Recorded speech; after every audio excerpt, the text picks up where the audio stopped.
चलिए स्वागत करता हूँ सभी का इस ऑनलाइन क्लास में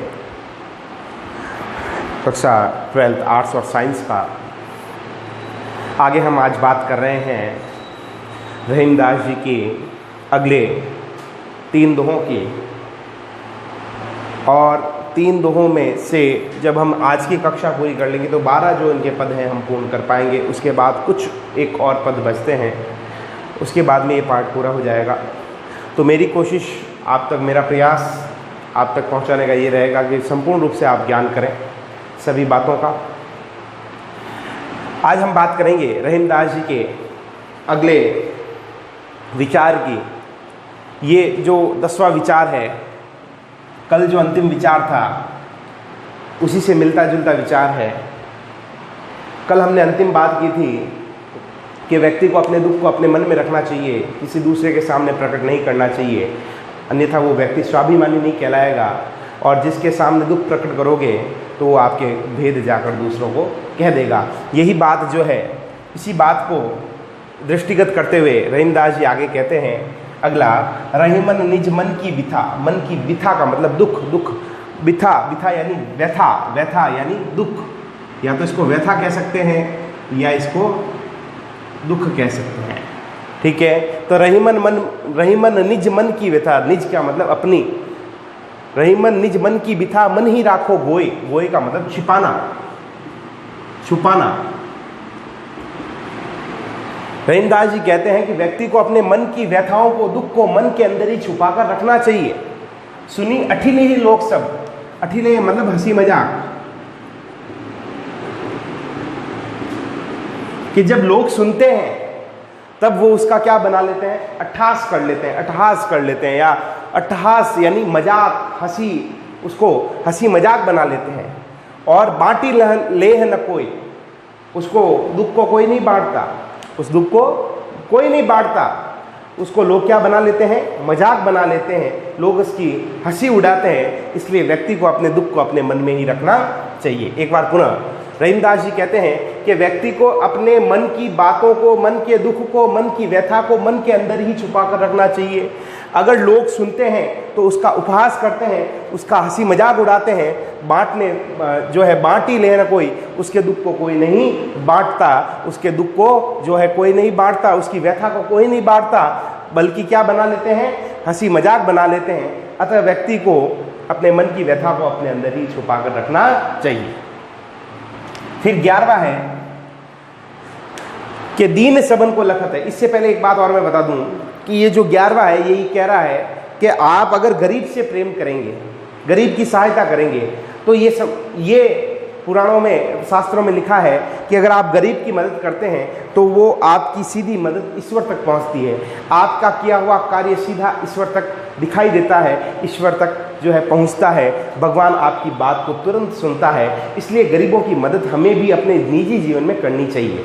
ये बात आप गांठ बांध लीजिए। और हमें भी प्रयास करना चाहिए कि जो लोग गरीब हैं, जिनको वास्तव में आवश्यकता है कुछ वस्तुओं की, मूलभूत वस्तुओं की, तो उन वस्तुओं को देकर उनकी हम सहायता कर सकते हैं। आज का समय, ये आज वर्तमान जो समय ऐसा है कि कई गरीब हमें दिख जाएंगे जिनको 2 पल की रोटी भी नसीब नहीं है। तो अगर हम उनकी पहचान करके और उनकी आवश्यकता को पहचान कर अगर हम उनकी मदद करेंगे तो हमारा ये कार्य भगवान तक जरूर पहुंचेगा और ईश्वर जो है आपके इस कार्य को देखकर प्रसन्नचित्त होगा।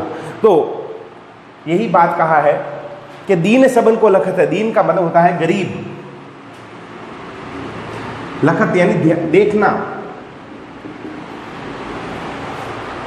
दीन सबन को लखत है, सबन यानी सब। रहीमदास जी कहते हैं कि गरीब व्यक्ति सबको देखता है कि कोई उसकी सहायता करेगा, लेकिन दीन ही लखे न कोई, लेकिन कोई उसकी ओर ध्यान नहीं देता। तो दीन ही लखे, लखे यानी ध्यान देना हो गया यमक, या देखना या ध्यान देना। दीन सबन को लखत है, दीन ही लखे न कोई। यहां पर रहीमदास जी कहते हैं कि गरीब जो है मदद के लिए, सहायता के लिए सबकी ओर देखता है, लेकिन दीन ही लखे न कोई, लेकिन गरीब को जो है, गरीब की ओर किसी का ध्यान नहीं जाता है। जो रहीम दीन ही लखे, रहीमदास जी कहते हैं कि जो व्यक्ति गरीब की मदद करता है, लखे का मतलब मदद करना, सहायता करना या ध्यान देना, कुछ भी लिख सकते हैं। रहीमदास जी कहते हैं कि जो व्यक्ति गरीब की मदद करता है या उसकी ओर ध्यान देता है या उसकी सहायता करता है तो दीन बंधु समोए, वो दीन बंधु के समान होता है, वो ईश्वर के समान समझा जाना चाहिए। तो बड़ा ही सिंपल है और बड़ा ही अच्छा संदेश दिया। क्या कहा कि दीन सबन को लखत है, दीन ही लखे न कोई। रहीमदास जी कहते हैं कि गरीब मदद के लिए, सहायता के लिए सबकी ओर देखता है, लेकिन दीन ही लखे न कोई, लेकिन कोई गरीब की ओर ध्यान नहीं देता। रहीमदास जी कहते हैं कि जो गरीब की मदद करता है, जो गरीब का ध्यान रखता है या जो गरीब की सहायता करता है, वो ईश्वर के समान समझा जाना चाहिए। सम यानी समान, ठीक है। दीन बंधु समोए, दीन बंधु का मतलब होता है ईश्वर के समान। अगला और आज का अंतिम वो है, दोनों रहीमन एक से जो लो बोलत नाही। जो लो यानी जब तक, बोलत यानी बोलना। इसमें यह बताया गया है, सारांश ये है कि व्यक्ति की पहचान समय आने पर होती है। कौआ और कोयल दिखने में एक जैसे हैं, लेकिन जब वसंत ऋतु आती है, कौआ काँव काँव करता है और कोयल बोलती है, कू कू करती है, तो उस समय हमें इन दोनों की पहचान होती है, कौन कौआ है और कौन कोयल है। उसी प्रकार से समय आने पर, एक निश्चित समय आने पर व्यक्ति की भी पहचान हो जाती है कि कौन अपना है और कौन पराया है, कौन हमारा हित चाहता है और कौन हमारा अहित चाहता है। यही संदेश दिया है। रहीमदास जी कहते हैं, दोनों रहीमन एक से जो लो बोलत नाही। रहीमदास जी कहते हैं कि कौआ, काक यानी कौआ, यहां से अर्थ लेना पड़ेगा, और पिक का मतलब होता है कोयल। क्या कहा? कौआ और कोयल दोनों एक समान दिखाई देते हैं जब तक वो बोलते नहीं हैं। जब तक कौआ और कोयल नहीं बोलते हैं तब तक वो एक समान दिखाई। चलिए अंतिम वापस एक बार मैं बताता हूं कि दोनों रहीमन एक से जो लो बोलत नाही। रहीमदास जी कहते हैं कि कौआ और कोयल जब तक बोलते नहीं है तब तक एक समान ही प्रतीत होते हैं। जान पर रहते काक पिक ऋतु बसंत के माही। जब वसंत ऋतु आती है तब ही हम जब वसंत ऋतु आती है और कौआ काँव काँव करता है और कोयल कूकती है, तब ही हम ये जान पाते हैं या तब ही जो है इन दोनों में हम भेद स्थापित कर पाते हैं। अर्थात रहीमदास जी कहते हैं कि हितैषी की पहचान समय आने पर ही होती है। तो ये था आपके 12वां आज का अंतिम। एक बार मैं तीनों को जो है बोल देता हूँ। 10वां, रहीमदास जी कहते हैं कि व्यक्ति को अपने मन की व्यथा को, दुख को अपने मन के अंदर ही छुपा कर रखना चाहिए। अगर व्यक्ति ऐसा नहीं करता है तो लोग उसके दुख को हंसी या मजाक या उपहास करते हैं या हंसी मजाक बना लेते हैं उस बात का, और उस दुख को बांटने वाला कोई नहीं मिलता। इसलिए व्यक्ति को स्वाभिमानी होकर अपने दुख को अपने मन के अंदर ही रखना चाहिए। अगला है, रहीमदास जी कहते हैं कि गरीब मदद के लिए, सहायता के लिए सबकी ओर देखता है, लेकिन दीन ही लखे न कोई, लेकिन ये संसार जो है गरीब की ओर ध्यान नहीं देता। रहीमदास जी कहते हैं कि जो व्यक्ति गरीब की मदद करता है, ध्यान करता है या सहायता करता है, वो दीन बंधु अर्थात ईश्वर के समान समझा जाना चाहिए। 12वां और अंतिम, रहीमदास जी कहते हैं कि समय आने पर ही व्यक्ति की पहचान होती है।